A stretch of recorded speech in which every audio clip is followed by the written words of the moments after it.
Bienvenue pour notre exploration du jour. On va plonger dans les stratégies de communication commerciale efficaces. Bonjour. Oui, un sujet clé. Comment on gère les objections un peu tendues, comment on bâtit la confiance, et puis qu'est-ce qui bloque vraiment un achat. C'est ça qu'on va regarder. On va chercher des pépites pratiques dans les retours d'experts qu'on a pu consulter. Absolument. Et comprendre tout ça, c'est pas juste pour mieux vendre, hein. C'est surtout pour construire des relations, des vraies relations, plus solides, plus authentiques. Oui, aller un peu derrière le rideau. Exactement. Décortiquer un peu la psychologie derrière tout ça. Bon alors, premier point chaud, les objections. Parfois même l'agressivité qui peut aller avec. Le réflexe souvent quand on entend c'est trop cher ou vous manquez d'expérience, bah, c'est de se défendre, de contre-argumenter direct. Mhm. La défense immédiate. Voilà. Mais apparemment, c'est pas très productif. Le client, il peut se sentir attaqué, perdre la face. Et puis souvent, l'objectif de la pique, c'était juste de nous déstabiliser, quoi. Il y a un proverbe turc qui dit « ne réponds jamais dans la colère ». C'est assez parlant. C'est très humain comme réaction, mais en affaires, c'est pas l'idéal. Alors, une autre technique qui est suggérée, c'est de retourner une question immédiatement. Ah oui, Oui, ça a plusieurs avantages. D'abord, ça permet de souffler un peu, de calmer sa propre réaction. On gagne du temps pour réfléchir. d'accord, ça évite la réponse à chaud. Exact. Ensuite, ça montre à l'autre qu'on n'est pas déstabilisé. On reste maître de la situation. Et puis surtout, ça oblige l'interlocuteur à justifier ce qu'il dit, à clarifier son objection. Et souvent, l'objection, elle perd de sa force, elle se dégonfle un peu toute seule. Il y a des exemples qui sont donnés, c'est vrai que c'est assez frappant. Si un client dit « c'est cher payé pour le temps que ça prend », on pourrait répondre calmement « vous préférez peut-être que je mette plus de temps pour faire la même chose ?» C'est un peu provocateur, mais... Oui, oui. Ou l'autre exemple, qu'est-ce qui me prouve que vous allez faire du bon travail? Hmm, une réponse du tac au tac, mais toujours calme. Hein. Et qu'est-ce qui me prouve que vous allez me payer? Hmm. Ça renvoie la balle, ça rééquilibre. D'accord. Donc, une fois qu'on a, disons, géré cette première vague, on arrive au cœur du sujet, la confiance. Forcément, il y a une méfiance un peu naturelle, non? Le vendeur, on le voit comme quelqu'un qui a ses propres intérêts. Bien sûr, commission, objectif de vente, c'est normal que le client se pose des questions. Sa parole peut sembler moins neutre que des avis anonymes sur Internet, par exemple. Alors, comment on fait pour contrer ça? Eh bien, une approche qui ressort beaucoup, c'est la transparence. Jouer carte sur table.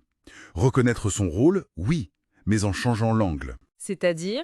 Par exemple, dire quelque chose comme « Oui, bien sûr, je suis là pour vendre, c'est mon métier, mais en fin de compte, mon vrai patron, c'est vous, le client, c'est votre argent qui paye mon salaire, indirectement.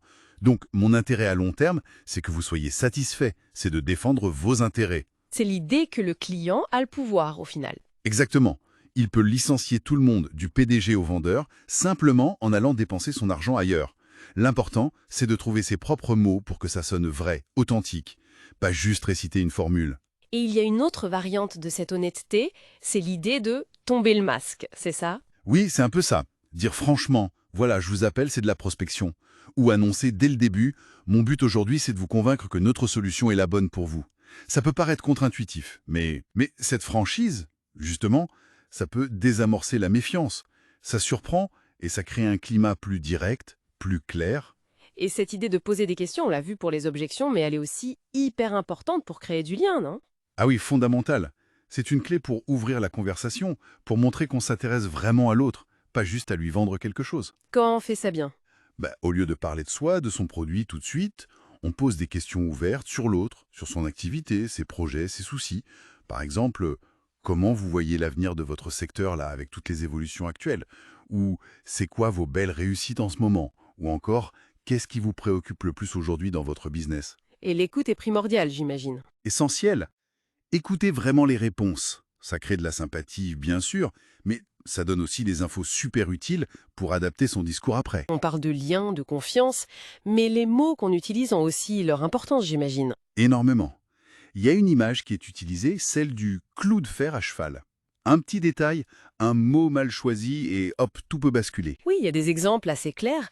Le fameux « excusez-moi de vous déranger ». Ah oui, celui-là. Ça nous met direct en position d'infériorité. Mieux vaut un « est-ce que c'est le bon moment pour vous ?» ou les « pour être honnête, franchement ». Ça sème le doute, ça. Ça sous-entend qu'on ne l'était pas avant. Exactement. Et puis les mots un peu lourds comme contrat, signé, ça peut faire peur. On peut dire formaliser notre accord, préparer les documents. C'est plus doux. Tout à fait. Même un simple « pas de problème », c'est courant, mais ça contient une négation. Avec plaisir, je m'en occupe, comptez sur moi, c'est beaucoup plus positif. D'accord. Donc on a parlé objection, confiance, lien, mots. Mais au final, qu'est-ce qui fait qu'une vente ne se fait vraiment pas? On lit souvent plein de raisons, hein. Pas de besoin, pas le budget, pas le bon moment, pas confiance, pas envie. Est-ce que tout ça se vaut? Alors, l'analyse qui est faite est assez intéressante. Elle dit qu'en fait, il n'y a que 2 vrais freins bloquants. Seulement 2. Ah bon? Lesquels? Le manque d'envie et le manque de confiance. Ah oui, Pas le budget, pas le besoin. pensez-y. L'envie, c'est l'accélérateur. Si vous avez vraiment envie de quelque chose, vous allez peut-être trouver un budget que vous pensiez ne pas avoir. L'ado qui veut absolument un truc sur Vinted, il va bien trouver comment faire, hein. C'est vrai. L'envie peut même créer le besoin, ou en tout cas le révéler. Le dernier iPhone, on n'en a pas besoin objectivement, mais l'envie est là. Pareil pour l'urgence, l'envie peut la créer. L'envie, c'est vraiment le moteur. D'accord, l'envie, c'est l'accélérateur. Et la confiance, alors? La confiance, c'est le frein. Et c'est ça qui est crucial. Vous pouvez avoir une envie folle d'un produit, mais si vous n'avez absolument pas confiance dans le vendeur, dans l'entreprise, Vous n'achetez pas. exactement, le frein est plus fort que l'accélérateur. Si la méfiance est là, même avec une grosse envie, la vente ne se fera pas. Pensez à une offre incroyable sur un site web qui a l'air complètement louche. L'envie est là, mais la confiance, zéro. Donc, le frein de la méfiance bloque tout, même si l'envie est forte. C'est très clair. Donc, si on récapitule un peu tout ça, il faut maîtriser ses émotions face aux objections, utiliser le questionnement, construire la confiance par la transparence, créer du lien en s'intéressant sincèrement à l'autre, faire attention à chaque mot. Oui. Et surtout, se concentrer sur ces 2 piliers. Susciter l'envie et bâtir une confiance solide. Sans ces 2-là, c'est compliqué. C'est exactement ça. L'envie comme moteur, la confiance comme condition indispensable pour que le moteur puisse fonctionner. Très intéressant. Et peut-être une dernière pensée pour aller plus loin. Au-delà de toutes ces techniques, est-ce que la clé du succès durable, ce n'est pas aussi, et peut-être surtout, la conviction profonde qu'on a soi-même dans la valeur réelle de ce qu'on propose? L'authenticité qui vient de la conviction. Voilà, parce que c'est sans doute cette conviction intime qui permet d'appliquer toutes ces stratégies, non pas comme des trucs et astuces, mais avec une vraie sincérité. Et c'est ça qui construit des relations sur le long terme. Une excellente réflexion pour terminer. Merci beaucoup pour cet échange passionnant. Merci à vous.